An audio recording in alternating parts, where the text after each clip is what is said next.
ஐயனார் துணையில் அடுத்து என்ன நடக்க போகுதுன்னு வாங்க பார்க்கலாம். சேரனை வந்து கார்த்தியா அம்மாவும் அப்பாவும் எப்படியாவது என் பொண்ணை எங்கள் கூட அனுப்பிச்சி விடுப்பா, நல்லா இருப்ப, நீ தான் இந்த வீட்டில் வந்து எல்லார் குணத்தையும் நல்லபடியாக புரிஞ்சு வச்சுக்கிறவன், தயவு செய்து வந்து என் பிள்ளைய என்னோட அனுப்பிச்சி விடுப்பா. ஏன்னா அவளுக்கு கல்யாணம் நின்றுச்சுன்னா எங்கள் மான மரியாதை எல்லாமே போயிருப்பா. நாங்கள் தலை நிமிர்ந்து நிற்க முடியாது. நாங்கள் உயிரை விடுறதை தவிர வேறு எதுவும் இல்லை. அதனால் எங்கள் உயிர் பிரிஞ்சதுக்கப்புறம் நீங்கள் சந்தோஷமாக இருக்க முடியுமா? நல்லா நினச்சி பாருப்பா. எங்கள் மனசை கஷ்டப்படுத்திட்டு தயவு செய்து வந்து அவள் கழுத்தில் தாலி கட்டுறாதப்பா, எங்களோட நல்லபடியாக அனுப்பிச்சி கொடுப்பான்னு சொல்லிட்டு காலை பிடிச்சி 2 பேருமே சேரன் காலை பிடிச்சி கதறாங்க. அவரும் எவ்வளவோ முயற்சி பண்ணி பார்க்குறாரு, ஆனால் முடியலை. அவங்க வந்து சேரனை வந்து ஒரு வழியாக அவங்க வழிக்கு கொண்டு வந்துடுறாங்க. அவரும் சேரனும் மனசு மாதிரி வெளியே வர்றாரு, ரூம்பை விட்டு வெளியே வர்றாரு. வந்ததும் வந்து எல்லோரும் சொல்கிறாங்க, அண்ணே அவங்க பேச்செல்லாம் கேட்காதீங்க, நீங்கள் வந்து நினச்சபடி நீங்கள் வந்து தாலியை கட்டுங்க, அவங்க நம்ம வீட்டை நம்பி வந்துட்டாங்க அப்படின்னு சொல்லிட்டு எல்லாரும் சொல்கிறாங்க. தாலியும் கட்ட போகிறாரு. அந்த தாலி கட்ட போகிற நேரத்தில் அவங்க சொன்ன வார்த்தை தான் அவர் காதில் ஒலிக்குது. ஏன்னா வந்து நாங்கள் உயிரை விட்டுருவோம், நீங்கள் அவள் கழுத்தில் தாலி கட்டின அடுத்த நிமிஷமே எங்கள் பணத்தை தாப்பா பாப்பா அப்படின்னு சொன்னது தான் திரும்ப திரும்ப அவர் காதுக்கு வருது. வேறு வழி இல்லாமல் தாலி கட்ட போகிறத நிறுத்திட்டு, கார்த்தியா நான் சொல்கிறத கேளு, நீ வந்து உங்கள் அம்மா அப்பா சொல்கிற மாப்பிள்ளைய கல்யாணம் பண்ணிக்கிட்டு சந்தோஷமாக இரு, அதுதான் உனக்கும் நல்லது எனக்கும் நல்லது. ஏன்னா அவங்க வந்து ஏதாவது ஒரு முடிவு எடுத்துருவாங்க. ஏன்னா உன் கல்யாணம் நின்று வச்சுன்னா அவங்க அடுத்த நிமிஷமே நான் உயிரை விட்டுருவேன்னு சொல்கிறாங்க. அதனால் நீ எப்படியாவது போய் உங்கள் அம்மா அப்பா சொல்கிறபடி நீ வந்து கல்யாணம் பண்ணிக்க.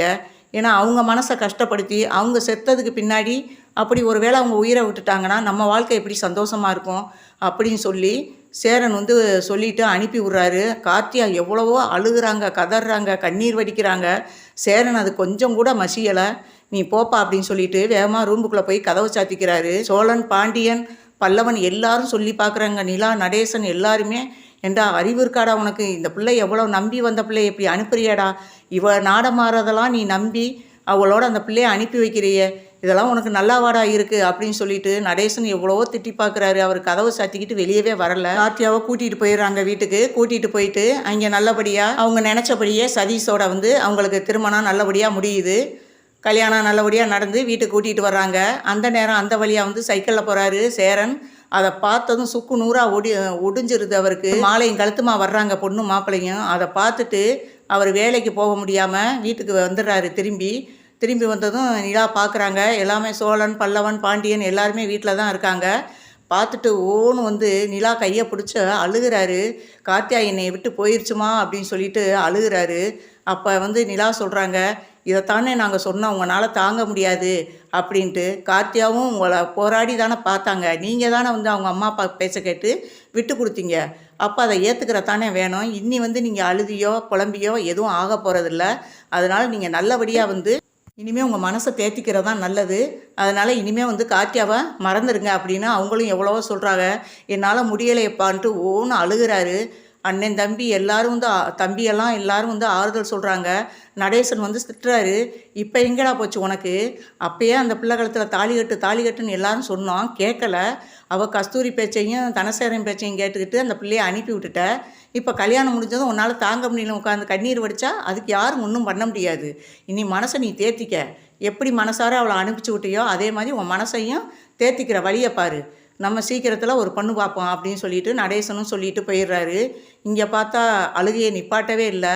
அப்புறம் தம்பிகள்லாம் டான்ஸ் ஆடி ஒரு வழியாக வந்து அவரை ஆறுதல் படுத்துகிறாங்க. அந்த டான்ஸ் எல்லாம் பார்த்துட்டு சிரிக்க ஆரம்பிச்சிடுறாரு.